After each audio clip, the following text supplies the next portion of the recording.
आप जी ने परमात्मा पूरा विश्वास करना पड़ेगा। दास के एक एक वचन को ऐसा मान लियो जैसा कति एथेंटिक, बिल्कुल, जिसमें एक इतना भी जरा सा भी आप उसको झूठ ना समझना, क्योंकि झूठे तो हमने पहले में तेरे सुन रखे हैं।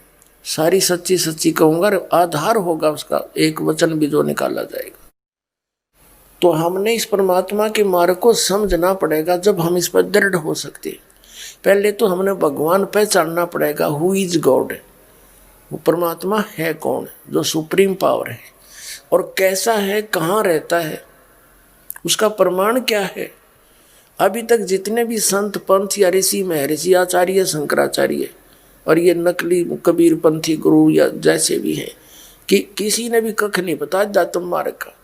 सभी सतलोक में परमात्मा को निराकार बताते हैं कि परमात्मा निराकार है, वहाँ प्रकाश ही प्रकाश है, चेतन ही चेतन है, भगवान वहाँ है नहीं। फिर हम क्या करेंगे जब परमात्मा वहाँ निराकार है? कोई बात हुई, कोई इंटरेस्ट बनेगा? वहाँ पर परमात्मा यूं का यूं अपने जैसा मनुष्य दृश्य है, और प्रमाण दिखाएंगे आपको। परमात्मा कहते एक ना भूला, दो ना भूली, भूली सब संसारी, सब भूले पड़े।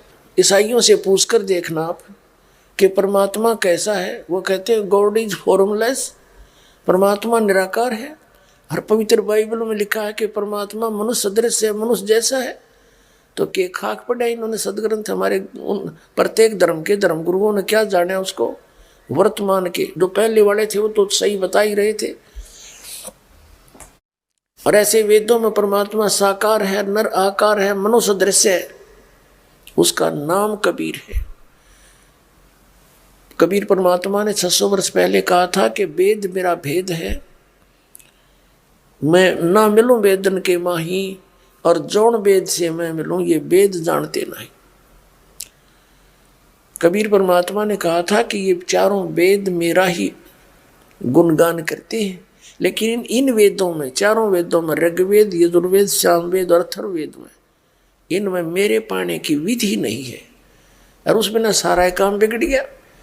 अब ज्ञान हो जा, और ज्ञान हो गया भाई आपका रोग है, और रोग की औषधि है, नहीं तो क्या यूज उस ज्ञान का। तो काल ने ऐसा कर दिया, ज्ञान तो मालिक का इसमें लिख दिया, लेकिन जैसे ब्रह्मा जी को वेद प्राप्त हुए शुरू में, ब्रह्मा जी की बुद्धि कंट्रोल में थी इस ज्योति निरंजन के, इसने ऊट पटांग ज्ञान सुनवा दिया अपने वंशजों को, ब्राह्मणों को।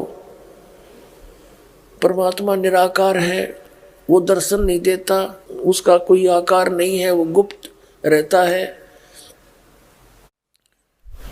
और साधना करके थक लिए, किसी ने दर्शन हुए नहीं, क्योंकि इसने प्रतिज्ञा कर रखी है कि मैं किसी को भी न जप से, न तप से, न किसी क्रिया से किसी को दर्शन नहीं दूंगा। इसने प्रतिज्ञा कर रखी है।